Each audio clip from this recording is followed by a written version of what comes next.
Okay, so what is BLT? Depending on who you ask, it stands for Build, Link, Test. Since Cyrus is not here, it's not Triumph. And the idea behind this is to bring some sanity to all of the many systems we supply or support through collaboration. And this is all on GitHub. The tutorial is up there as well, all of our documentation. If you want to collaborate with us after this, we're open to any contributions. So what is BLT? It's a composition of CMake macros and several widely used open source tools aimed at simplifying multi-platform HPC software development. And BLT was originally Axum's build system, which is another open source software that we create here at LNL. And there will be a tutorial. It's actually the last one. And after we did this, we realized that if we put a little extra effort into this, we can share it across all the teams that we support here at LNL, and just help us really convert over to CMake. A lot of our tools were on auto comp at the time, or had bespoke build systems or make files and stuff. And so we really wanted to make this push to make it as easy as possible for people to move over to CMake at the time. So we have, this is an old slide that I didn't really update, but we have lots of LNL teams that are and open source community members that are supporting this, and a growing list of adoptions. There's probably, I don't know, probably 40 or so projects here at the lab that use it at this point. I stopped counting at some point. And we're actively developing on GitHub with automated testing on LC, Linux, and Windows Platinum platforms for various configurations. So over the last 8 years, multiple projects have invested into a community build system. It's really united over ease of use, trying to get people as easy as possible. And once we solve a solution, we share it across the teams. And it's really helping just unify these healthy software processes like unit testing, style checking, documentation, to make it just easy as possible for us to follow these good practices. And also, our teams are big and small, but they all need to work on these HPC systems. So the idea is that, we have teams that are like maybe 1 or 2 people. Sometimes it's like half a person. And we want to get them up to speed as quickly as possible on CUDA and HIP.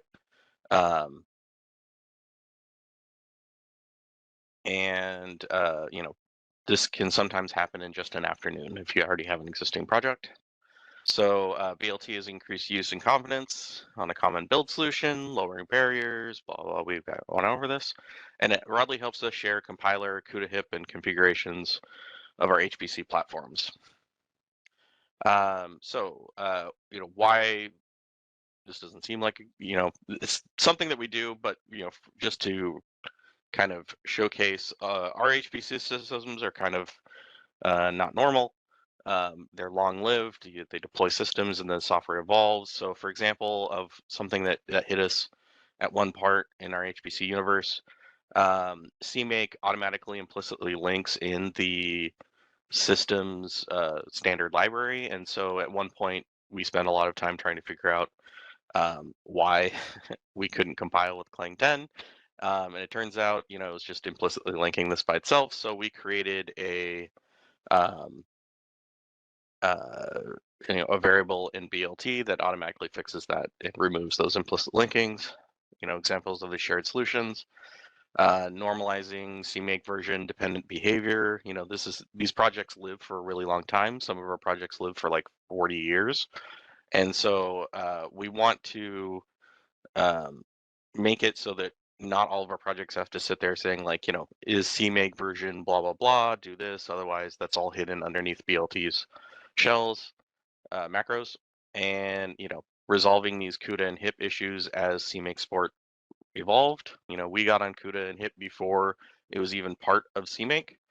And so as that evolves, we have evolved with it. And vetting and porting updates to unit test frameworks. We primarily use Google Test, and we have to use it across tons of different compilers. And so we like to make sure that works on everything before we hit our users. and the combinatorial nightmare that is CUDA and HIP plus OpenMP, MPI, etc. It is in spec, yes. And so what is BLT other than just, making it easier for all our users? It simplifies the setups. There's CMake macros for creating libraries and executables, managing compiler flags across compiler families, managing external dependency information in a single named CMake target. I'll show that during these tutorials. All this stuff is there. And HVC basics like MPI, OpenMP, CUDA, HIP, and then also multi-platform support. These are all, something that CMake insists inherently, and then handling the CMake versions automatically. So we like to say that it has batteries included. So for example, it already has a unit testing framework in it. It comes, when you download BLT, you get Google Tests. It's there ready to go, and as well as Google benchmarking. And then there's also Fruit if you like Fortran. Streamlines development processes, documentation generation, code help tools, runtime stack analysis. So I'll show more of this. And then BLT makes it easy to leverage several software development tools in CMake. Just like I just said before, we have, Gtest and Gmock, Fruit. They're all ready to go right there for you under a single name. Benchmarking, we have Google benchmarks, documentation. I'll go quickly through this. And then stack analysis tools, we have a whole bunch of these plumbed in. These don't come with BLT, but they are, we make it easy as possible to use. So we have, A style, almost every random style check you could possibly want. And CPB check, which is stack analyzer, clang query, clang tidy, and runtime code checks as well, like gcov, lcov, and valgrind. So we have a tutorial in API docs. We'll go over most of the tutorial today. It really starts with almost nothing. Is this x86 or PC? It supports all of those. But I don't know if I've ever tried. Yeah, that's just built into CMake. Okay, so this is kind of the format of the tutorial.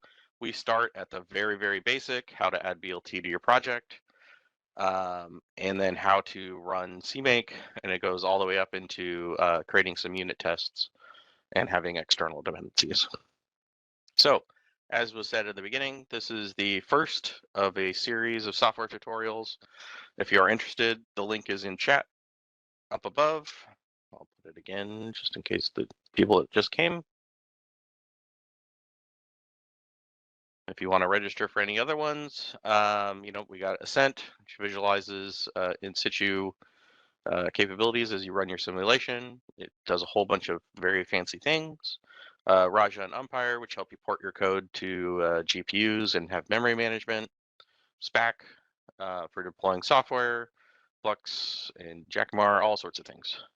So without further ado, I will swap over to my tutorial. So here's the tutorial online on this side. If you go to our documentation, actually, if you go to our GitHub page, if you scroll down, there's a link right here to our documentation. And we have user tutorials, API docs, a developer guide that you don't need.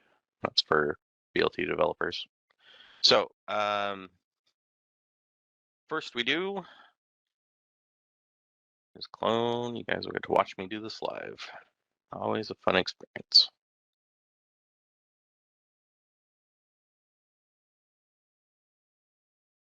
Thank you, Eric. All right, so first you want to clone, well, not clone BLT. All right, getting started. You want to make a repo, so let's do that. Make dir tutorial. And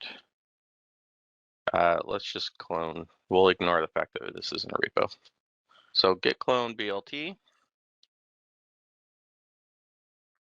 And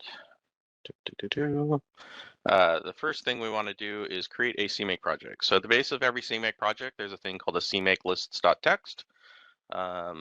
So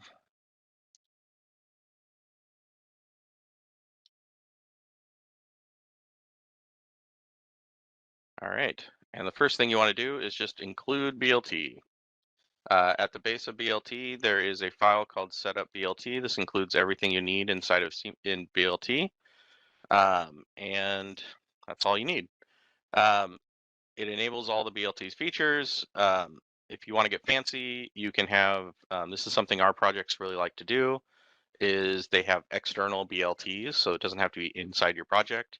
The useful is this is that if you have BLT across several of your dependencies, they can all use the same one, get bug fixes between the two. And let's skip down here. This is how you run CMake. I'll show you that in a second, but let's start with a bare bones BLT project. So in every CMake project, you need two things to do anything. You may need a CMake minimum required.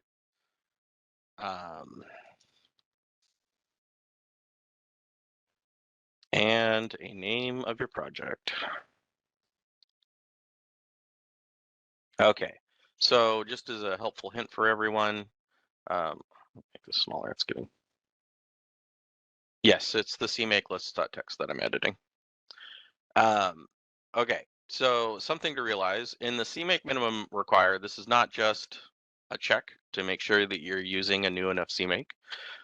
It also sets CMake policies. And CMake policies, yes, I can't stand Emacs, sorry. You get VI. Tried to use VS Code earlier. So CMake policies are ways to change the default behavior of CMake, and depending on what version you sit here, you get different CMake policies. So just a heads up, that's a pitfall. And then you can name your project. You can also say things like, this has C or CXX. It defaults to what we need though. And then we include BLT. So once we do that, that's all we need. And I will show you. So now we're inside of this project. If you run CMake on this, you will immediately error out.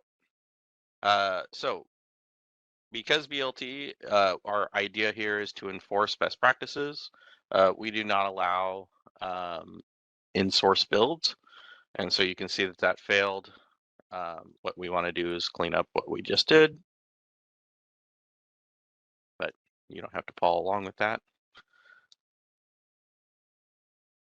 Okay, so what we really want to do is make a build directory. So we go into the build directory, and now let's run CMake with the directory pointed at the base of our source project, and this time it'll work. Of course, we got a little warning here, but you can see that it ran CMake, so let's fix that warning. Since we ran this tutorial, we get, where is my, there it is.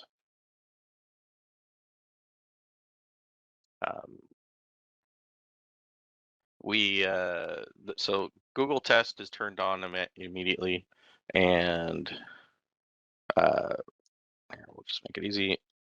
Google test now needs C++ 17 or 14.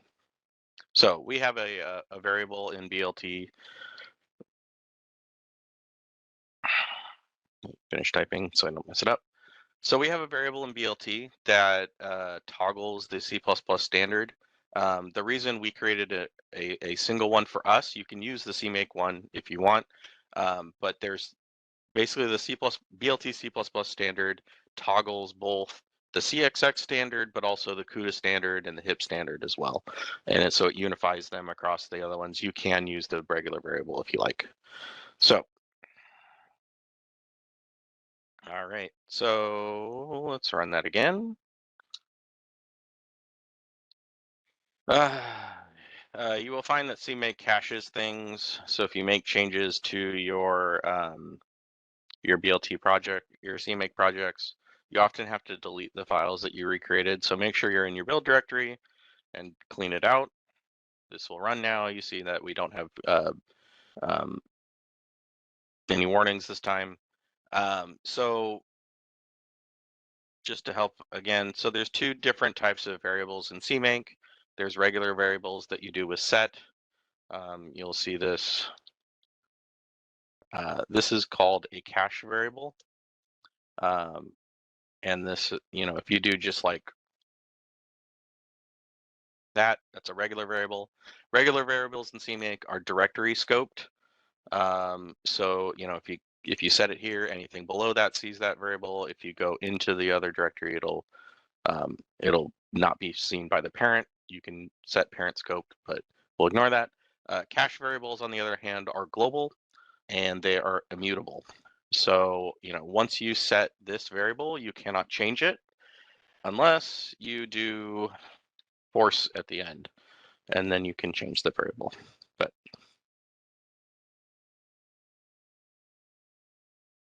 all right, so I'm just going to redo this because it'll complain at me anyways because I touched the file. All right, so now that we have that, you can see, okay, that's not the very most exciting one, but it does build.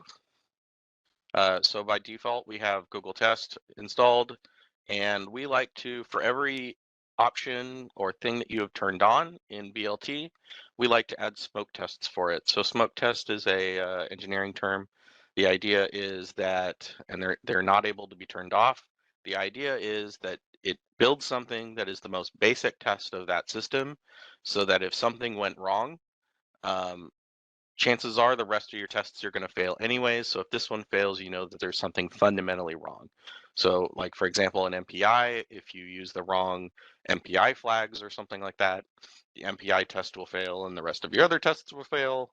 You know to go back and look at your regular one, your regular configuration. All right, so we run that and we can see that these tests are automatically added to C-test. Which is CMake's C testing framework or testing framework, and it passed as well. So let's go to the next part. So in CMake, everything that you do is target. That's kind of the difference between modern CMake and non-modern CMake. Is everything is a target, a CMake target. So whether it's a library, no, not really. We had, I mean, there's historical reasons. Um, Back in the day in our HPC machines, they didn't like loading so many. We had these huge integrated codes, which we still do, and they had lots and lots of libraries, and they had problems loading a bunch of shared libraries at a time. And static linking, once you build, it just works.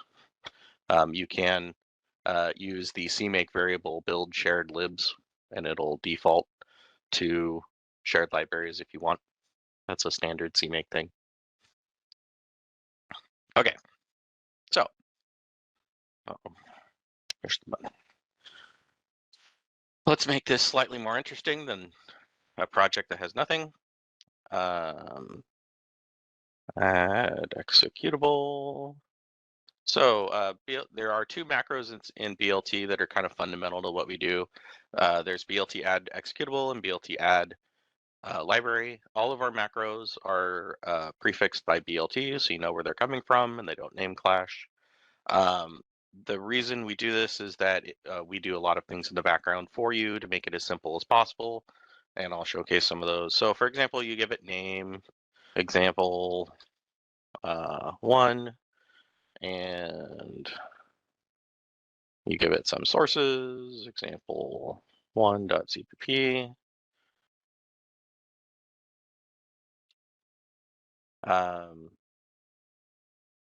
I am not going to type out all of these things. Exactly. Thank you, Eric. Okay, so in our tutorial is in your BLT directory. I'm not going to, this is not a C++ tutorial. So what we're going to do is we're going to copy everything from our tutorial directory into our regular build. So that's BLT, I think it's tutorial, nope, it's tests. Nope, it's not. Where's the tutorial? Oh, docs. Tutorial. Not bare bones. I think it's calc by. Yes, it is.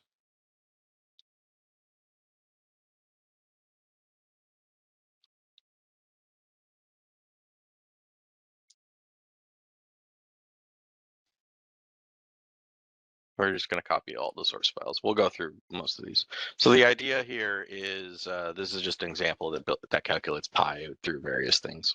We won't go through the coded ones because these AWSs aren't able to do that. So let's go back into the build directory. Again, all we did was add an executable with an example source, and we named it one thing. And we will once again be careful what directory you're in.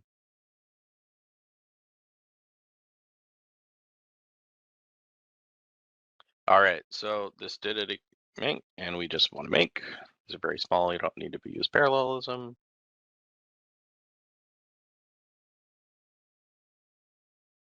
All right, so this built this example one. Not very exciting, but you can go example one and see that it run and calculated. So not the most thrilling tutorial anyone has had so far, but let's make it a little more exciting. I know everyone's bated breath how to do libraries. Okay, so what we want to do is add a library.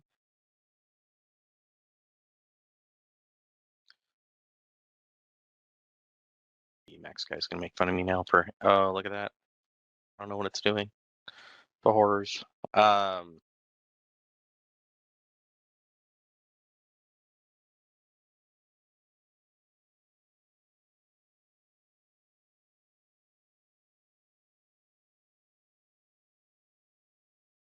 The calc.by.exports is a Windows thing. We'll just ignore it for now. Yes, sources can take a list. If you want, any of these can take lists. Why is it doing that? Whatever. Okay. So now that we've added a library, actually, okay. So we have the regular example that just does it by itself. There's no library. It's just an executable. But what we want to do is, share this work between different things. Um, the reason, so often people ask me why we have headers here. What we want to do is, so CMake in the background tracks when files are touched, when they're updated. When you run make, if something is touched again, it'll rebuild everything, that depends on that. If you don't add your headers and your sources to an executable, well, you have to add the sources. You don't have to add the headers specifically, but if you, for example, update calcpi.hpp and you don't add that to the as the sources of the target, the CMake target, it will not rebuild your target. So it's important to add those. Oh my gosh, that drive me insane. All right, so now that we have a library, we want an executable that uses that library. And again, these are all sources that we copied.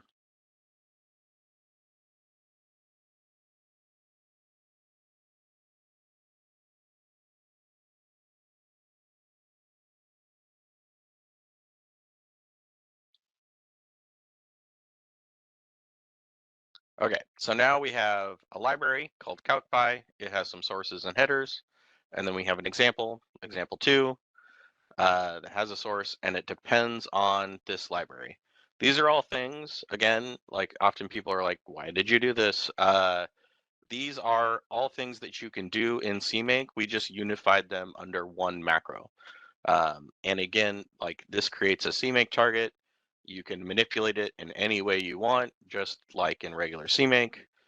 So for example, if we didn't have this here, this dependency, you could say target, you could do it the real way, target link, libraries, calc, no, sorry, example two, public, calc, pi. This line is the same as this line under the hood. In CMake, there are three different scopes. for inheriting. There is private, which is to say that example 2 depends on calc_pi, but anything that depends on example 2, which on an executable wouldn't happen, but it doesn't inherit that information. It stops at itself. There's interface, which says that I don't need it myself, but everything that depends on me needs it. And then there's public, which is the superset of both those, which says that I depend on it myself, and anything that depends on me needs it as well. But by default, BLT defaults to public because that's the easiest. Again, the idea here is to get everyone out the door ready to use. If they really wanted to do private or interface, you can do that the regular CMake way. So now that we have this, again, you will notice it builds.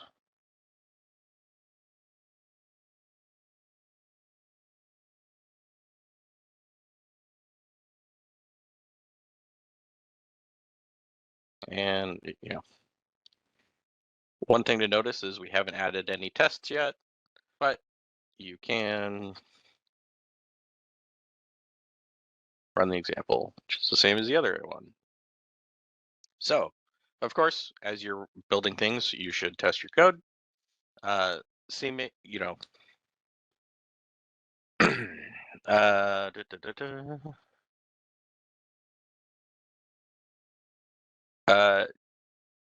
If you want to know what BLT macros are doing, you can go into BLT. It's open source. You can see what it's doing.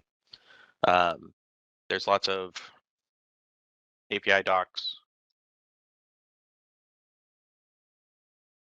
You can see here, there's BLT add that, add executable. Here's all the different variables and stuff that you can do, but they all are in the BLT repo.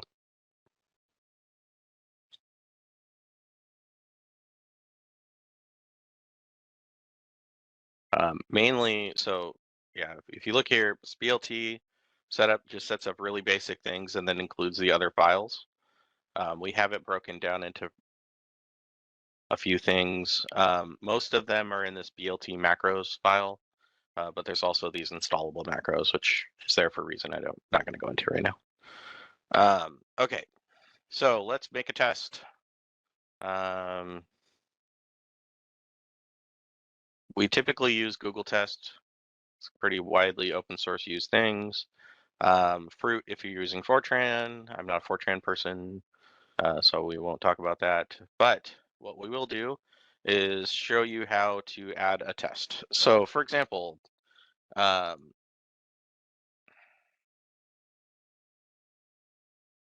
okay, let's say we want to test the calc_pi library.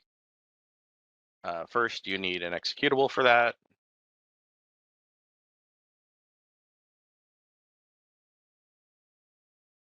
Which has some sources, test. And again, we copied all of these at the beginning. And what it's going to do is it's going to depend on calc_pi, the library, but also gtest as well, which is again included in BLT. And then we want to register this test with ctest. So we say add, oh my goodness, typing in front of people, which just needs a name and a command. Not the most exciting one, but then again, we run it again, we build. This time, because CMake keeps a dependency diagram in the background, it built Google Test before it built the library, which then built the test in all of our examples. And if you run make test this time, 2 tests happen, test 1 and test 2. Just to help you guys out, because this is not very verbose, you can make it more verbose, or you can go into capital testing temporary last test.log. This has all of the output of our tests and what command it ran right here. This is all standard gtest. All right. We're gonna ignore that section. Okay. So we have a concept in BLT called host configs. It utilizes CMake's initial cache file mechanism. The idea on this is that um, we have all these systems. We have, El Capitan, we have Ruby, and all these different HPC systems that are different. And they all have different compilers, they have different MPIs, they have different, our projects might have different third-party libraries. And so that may be different depending on how you're building your code. And the idea is to put those all in one file for each type of build you're doing, so that it's not scattered throughout your main project. And so we actually created one for this tutorial, and let me show it to you real quick. Oop, remember where I am. So there's one in the repo right here, in other radius tutorial. So we're going to copy this here, and we'll look at it. So the idea here is that it's a file that, again, describes the system that you're on, as well as we also use it for like third-party libraries that are pre-built before your code. So you have, standard stuff. These are all cache variables, so they're global and immutable. You have the C compiler, the CXX compiler, whether Fortran is on or not. The Fortran compiler.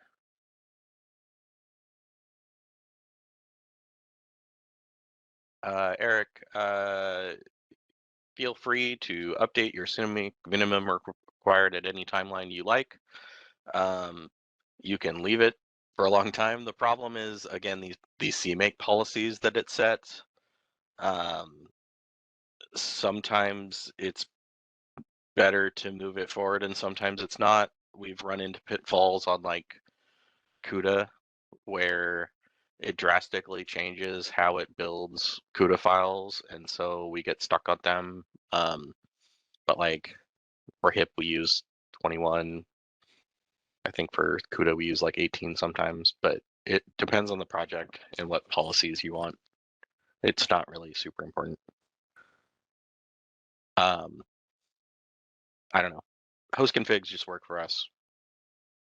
You can use profiles if you want. Okay. MPI support, you turn on MPI and you tell it where all the MPI wrappers are, as well as sometimes you need to define how to run MPI programs. Oftentimes CMake will figure this out yourself. Sometimes it will not. A reason we are doing it in this is just to showcase you that you can put these here if for some reason you need a different MPI run or an S run or whatever here instead of the one that CMake finds. We found in this instance that we needed to oversubscribe. And so we have some variables in BLT to append flags into your run command. And so oversubscribe makes everything work on this machine. Okay, so let's go back into the build directory and we'll showcase just a little small thing. So let's first clear and build. And then to use a host config, you just say -c. Yes, they do not persist at runtime. They're only during running CMake. It's not an environment variable though. They're just running, yeah. So the way CMake works is there's a configure step. CMake is not a build system, it's a build system generator. And so any of those variables are only used during the CMake build system generating step. When you run CMake, you're generating the build system. And so you say -c, which is initial cache, or host config is what we call it. And then again, the same, you pointed at the base. If you run it this time, you'll notice that Fortran is enabled. And if you run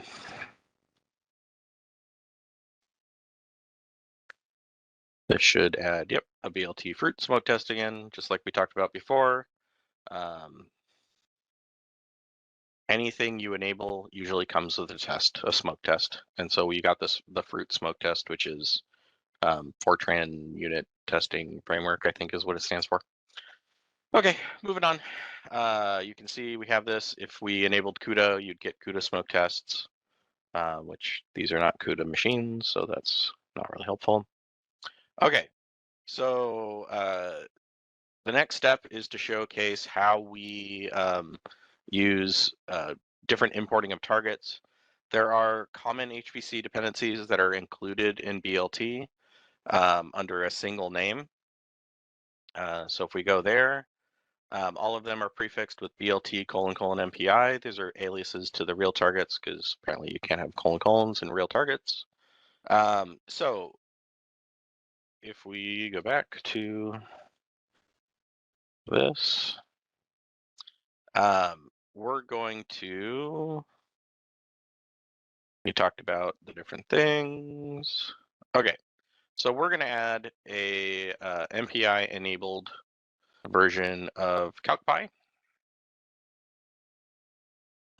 So again, add library, name, calc, pi, MPI, headers.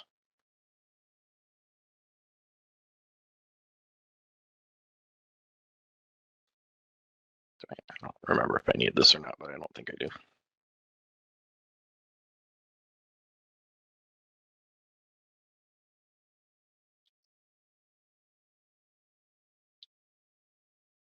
But this time we're going to get so exciting.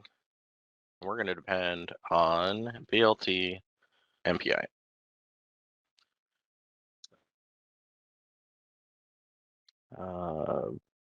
We're not on Windows. We're going to ignore that next line.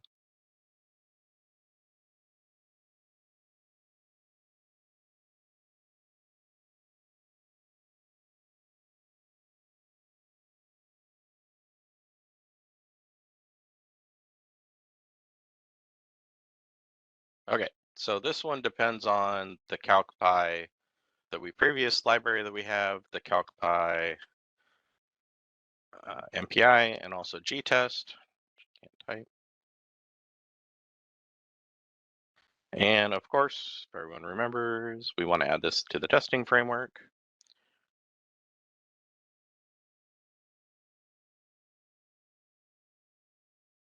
But this time, we want to make sure that BLT knows that this is a NumPy, that is, it's an MPI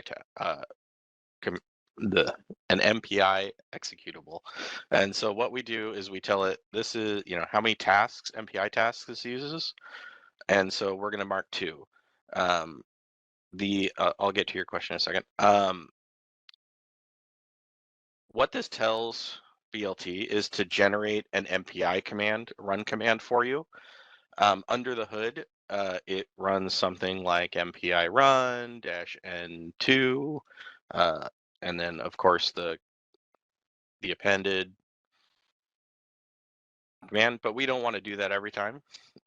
So we just tell it the actual command to run, and we tell it how many tasks you use. BLT will automatically generate that command for you, given the host config things that we had. This MPI execs, the numpack flag, the num MPI, and then whatever flags we ported. So now that that's done, again, run CMake with the host config this time.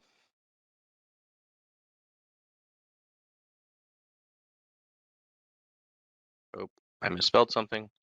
How do you use the host config CMake we copied? It's the -C on the CMake line.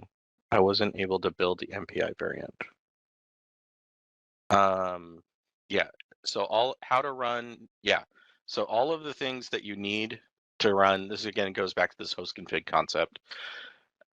You have to enable MPI, you have to tell it where MPI is, what wrappers you're using, and this is something that CMake requires. What it does is it goes in as it queries the information out of the wrappers and creates a bunch of variables. It also has a target there for you, but we create that BLT target, the MPI target, and shove all that information under one name so that it's just easy for you to use. I, of course, typed wrong, so we will go back and fix that.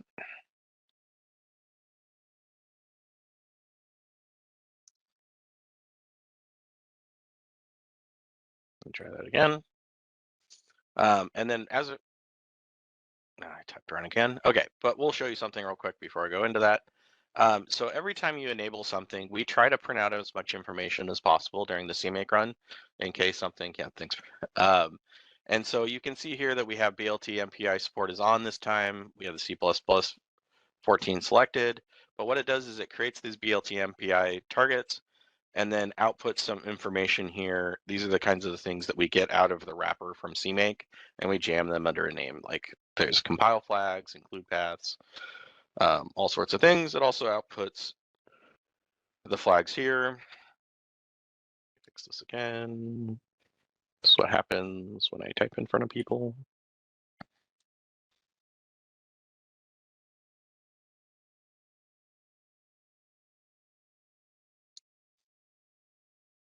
Third time's a charm, hopefully. That successfully worked this time.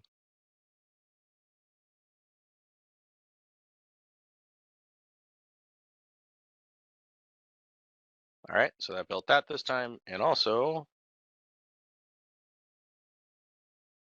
it added a smoke test for us. Oh, yep. And here you can see it has the test 2 and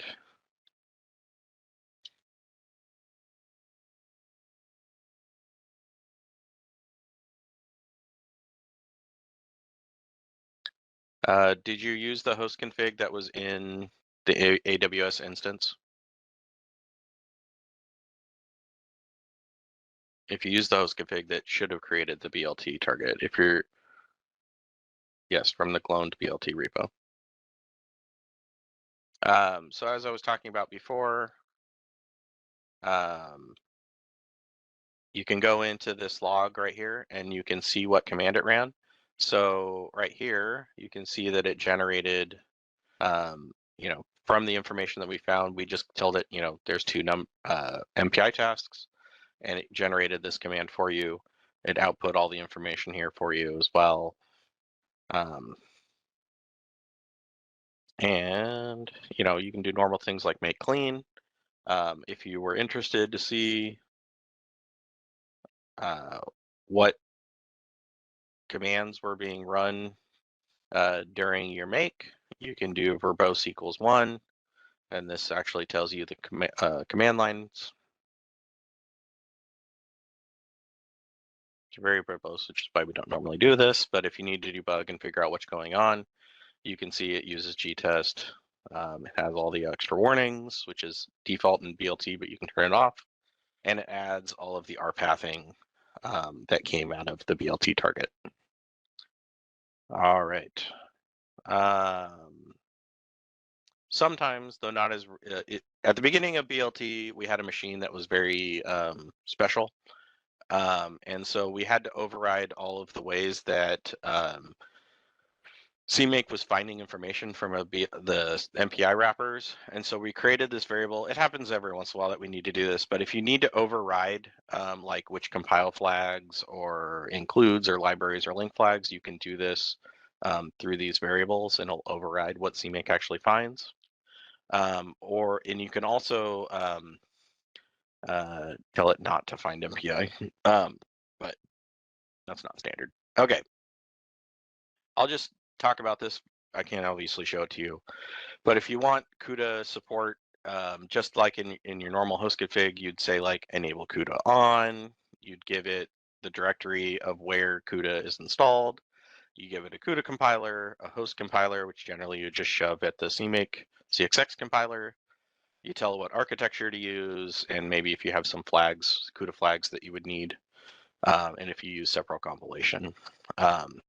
Just like we talked about in MPI, you could do the same thing. This example does work, but of course I don't have CUDA on this instance.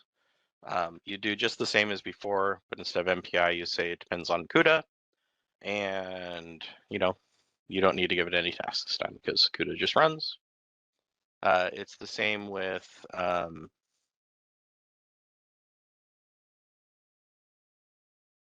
I don't know why I have that in my tutorial twice, but should fix that. Okay. Oh yes, sorry. Yeah, the CMake caching will definitely get you. If you do any major changes to your CMake files, I really recommend clearing out your cache because it's filled with cache variables, which are immutable and will cause all sorts of problems for you. If you, I'm very paranoid about that. So anytime I touch a CMake file, I delete my cache. Some people do not do that though. But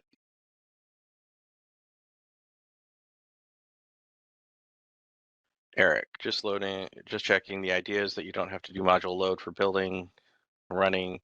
Yes. So oftentimes our codes build and are testing with multiple different compilers on the same machine, and so module loading between all of these is pretty onerous. And so we want as much stuff in that host config so we don't have to do those module loads. If you, yeah. So if people don't know, module loading is, I don't know how standard that is to be honest, but you say like module load clang 14 or something, and it sets a bunch of pathing variables and symlinks and system variables, sorry, environment variables to that the default compilers and stuff are all ready to use in your shell. We of course, a lot of our codes don't do that unless we have to. Okay, so you can also do this with OpenMP. You just enable OpenMP. You set your dependency there, but like MPI, you need to tell it how many threads there are on your test. So you say num OpenMP threads 4, and it'll set that environment variable for you. I'll just quickly talk.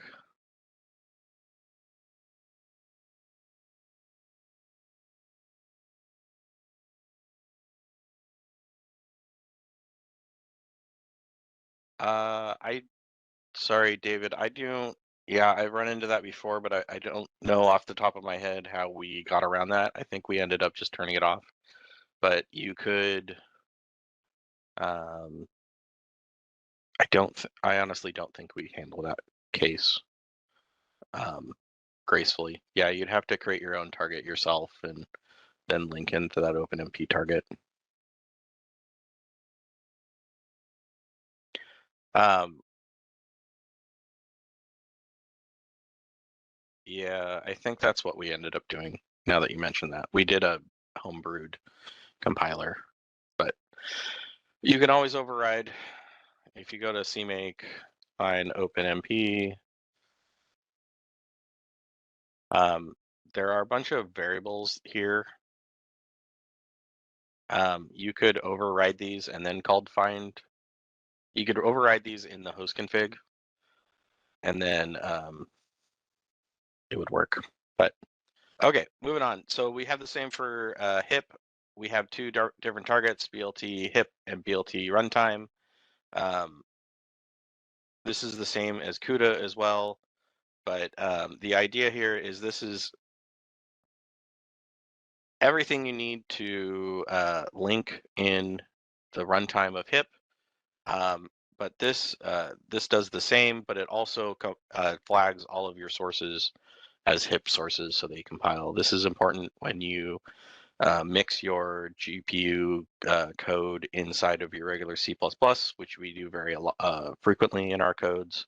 And if you go to the Raja tutorial, they'll show you why we do that. And again, the BLT CXX standard is useful in this case because you want to keep those C++, you don't have to, but if you keep the C++ and the HIP language standards the same, it's all under one variable. And again, we just do that. Okay.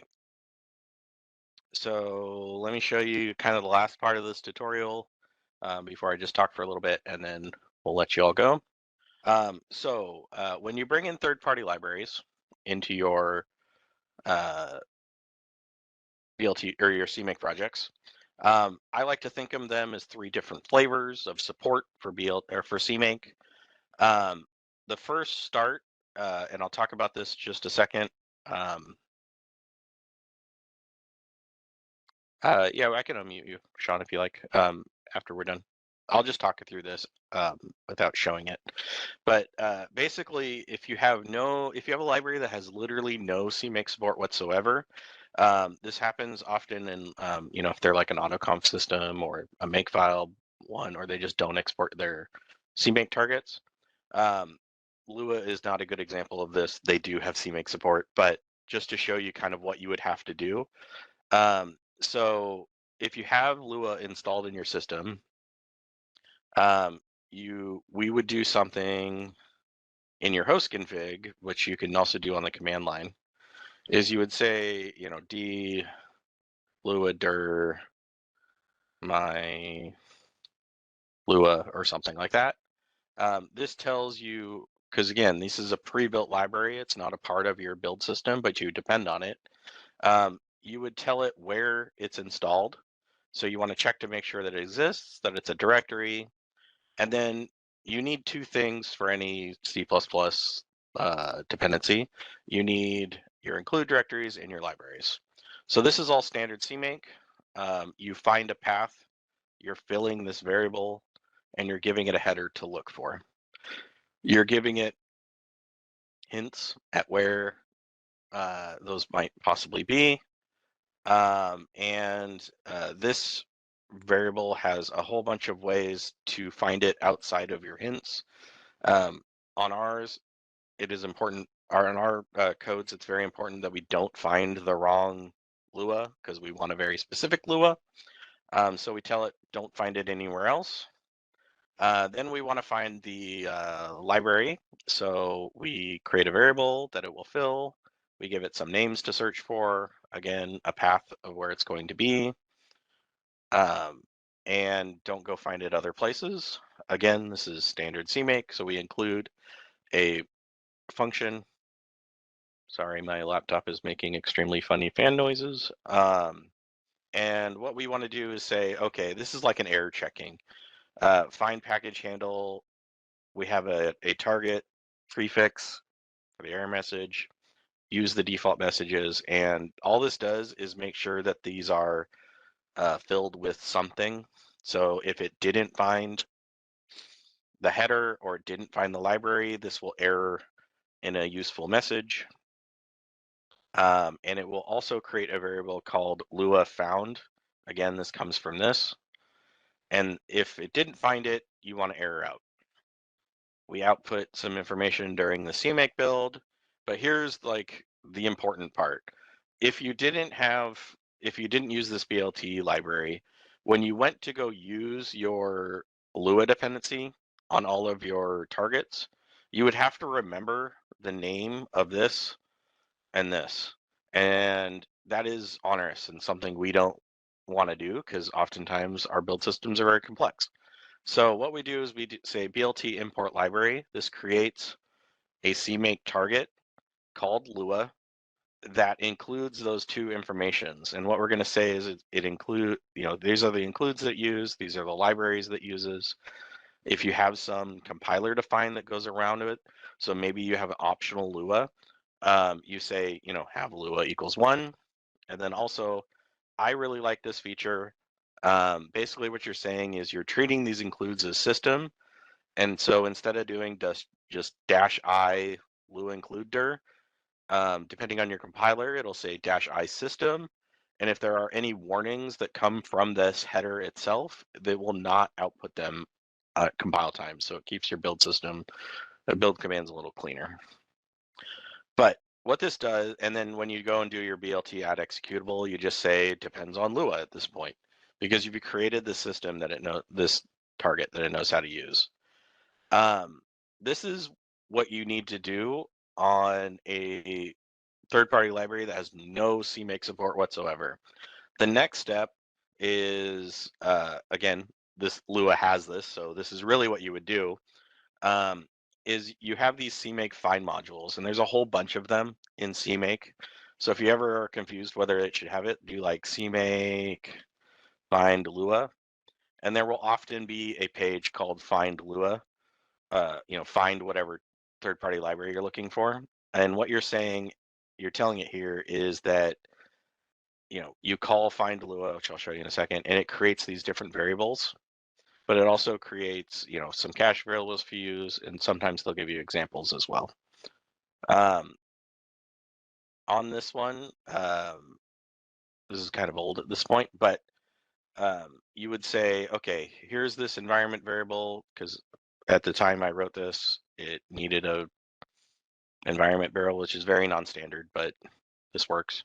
You say find package Lua, it then goes into this file and tries to find it, and it creates these two variables. Again, this is in here, and we're going to throw that all under one name.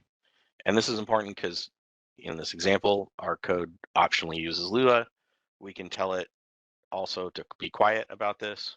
This, of course, in the new CMake, it does create a target now, or it did. Nope, see, it doesn't. Still doesn't do that for some reason. Sometimes they create targets. It'll be listed in here too. All right. The other flavor, which I like to call the first class project support, this is something we do in Axum. And the idea here is that if you have a properly supported project that you want people downstream to use your library in a very specific way, you can export your targets. That is something I need to document. What does Lua mechanism assume about the external dependency? The only thing it assumes is that it's installed into a directory called luadir, which I don't have on these machines, so I can't show you. But if you had it installed, like you apt-getted it, Lua dev, you can do this. Okay, so find package. So Axum went through a lot of hoops to export their targets. I can show you kind of what that is, but basically we install into our install prefix some CMake files that tell you all of the information about all the targets in Axum, but also sets those up for you. So if you in your project, just like we did for Lua, if you had like Axum dir here and it pointed at your your install prefix, all you would have to do is say find package Axum, and that would recreate all of your Axum dependencies. And then it creates a target called Axum underneath the hood. This is depending on, it's a lot of effort to do this though, but you need something like this in your file. Okay, so moving on.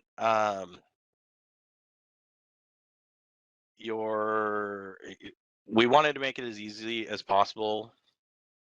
I'm actually gonna, yeah. So to create documentation, you can again create Sphinx and docs. This is just pointing in. This is something you. Excuse me.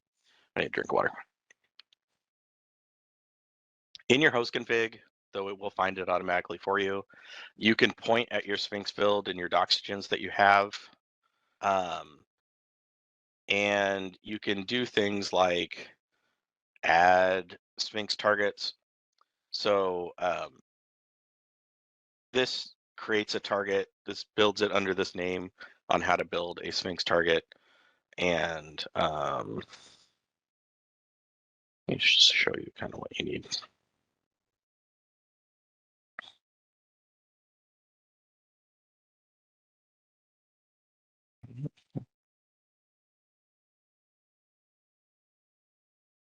Okay, well, so if you want to build Sphinx, you need a conf.py, this is a Sphinx configuration file, and an index. This is just Sphinx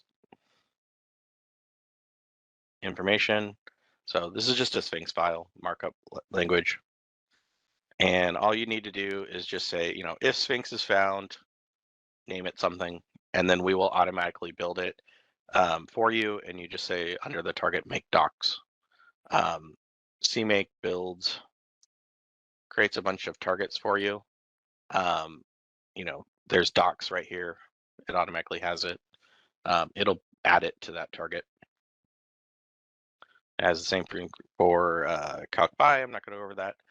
So just to show you a couple things before we go, portable compiler flags. This is something that one of our guys did that we really like, Kenny Weiss. So we have a custom macro here. It's called append custom compiler flags. Oftentimes, because we're using a bunch of different compilers, we don't want to toggle between them all the time, so we created a macro for that. So basically you say flags var, you give it some name. You can also append to whatever an existing one. And you say, okay, if I want to do warnings as errors, which this is already created in BLT, but this is an example. You say default, most of them use dash W error, but like MSVC uses slash this, XL uses that. So BLT knows which compiler family you're using and will toggle the correct one here and append it to there. And then if you want to add that, you can do it the CMake way, or we provide a variable for you or macro for you. So you say BLT add target compiler flags, and you say, okay, to this target, add that flag. So you can see some of these get very verbose. Oh, ignore that.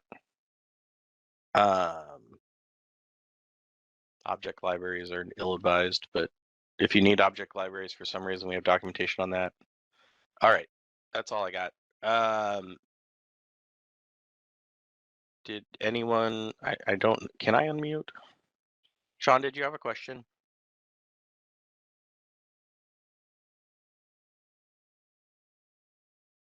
There you go. No, can I unmute you? You can now unmute yourself, Sean. Oh, can you? I think.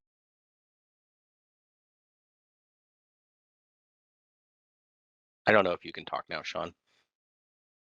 Okay. There you go. Okay, got it. Yes. Okay, great. Hey, thanks, Chris. This was actually quite useful. Let me see. I was making some notes. You answered some of them, so I'm glad I held my questions. So these are just in the order I took the notes. In your example, you showed you had to specify the header dependencies for your example. Tell me there's some way to auto-generate that, like because you have basically you want every include that's in a C file to automatically be a dependency. Is there a CMake BLT way to do that? Okay, so this is kind of a holy war thing.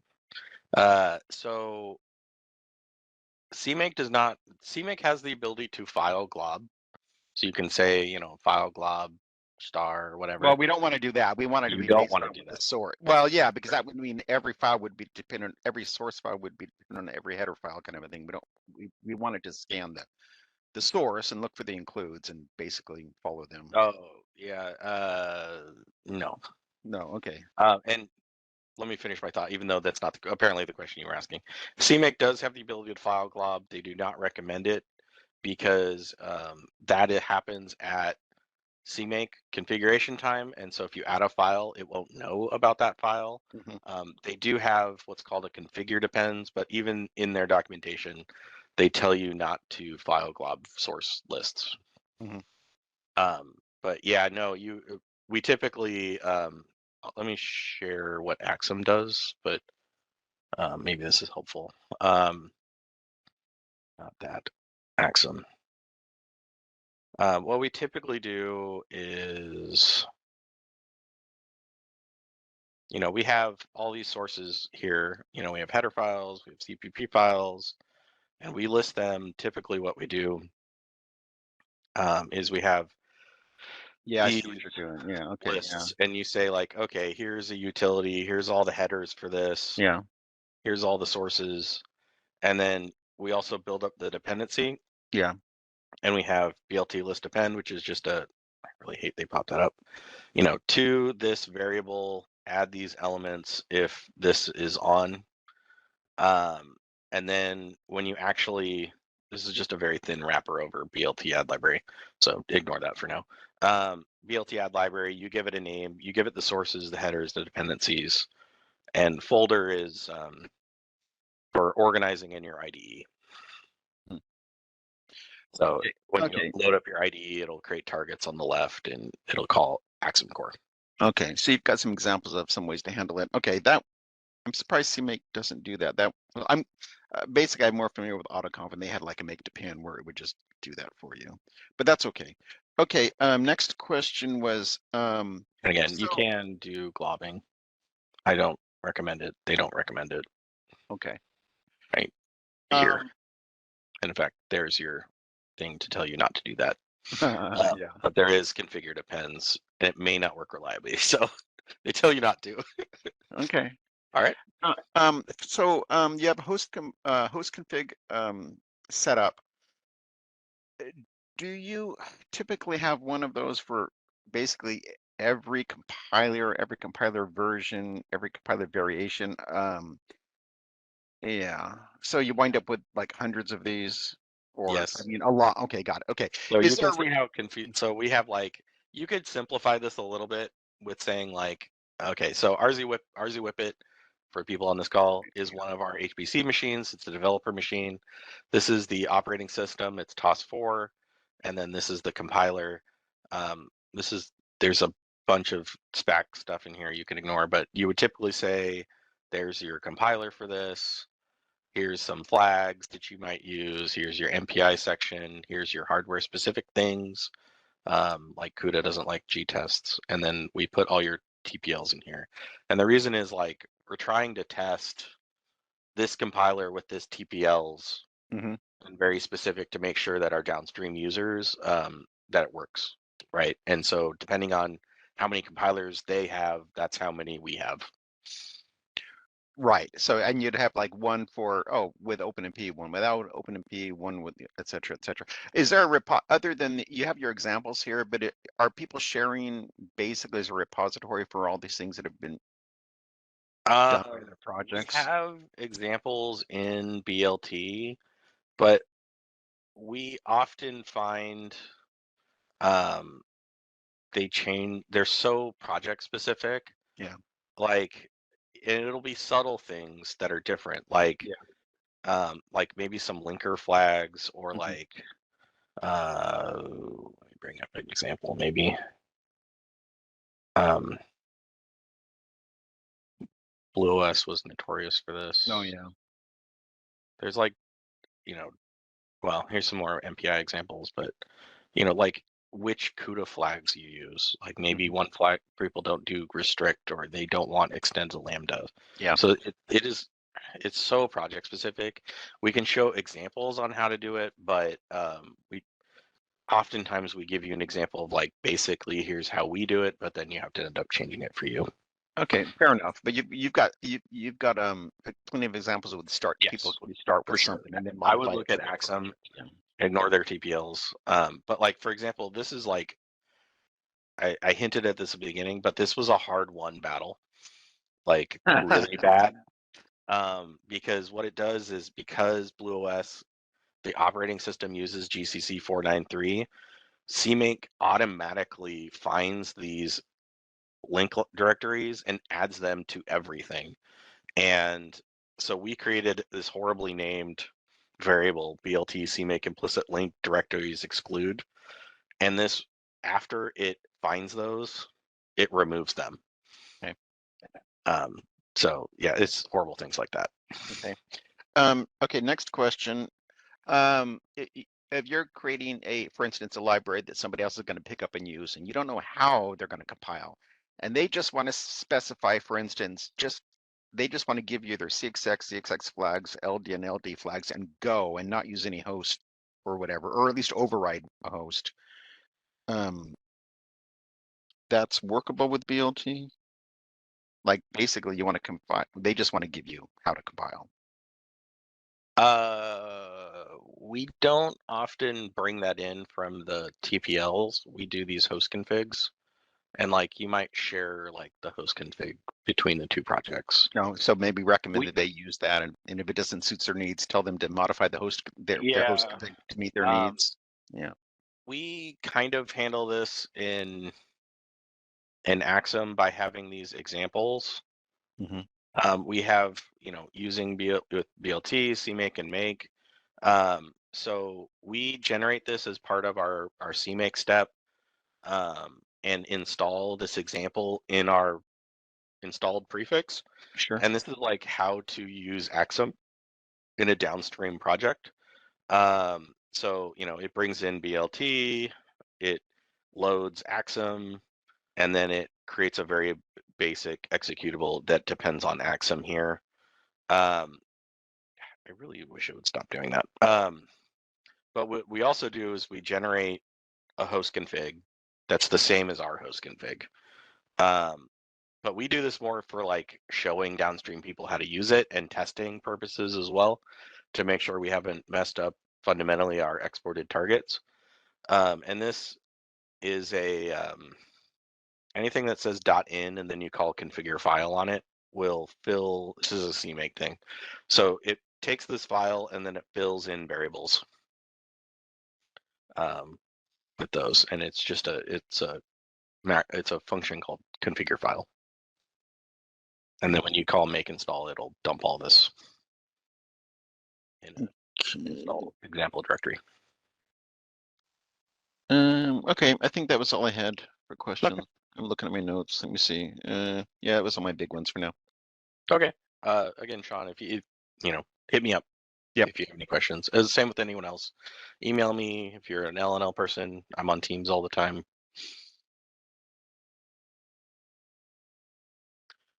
All right, everyone. Thank you for coming. If you have any questions, you can email. We have on our BLT repo, there's an emailing list that's blt-dev at lnl.gov. If you're an LNL person, you can message me on Teams. Thank you all.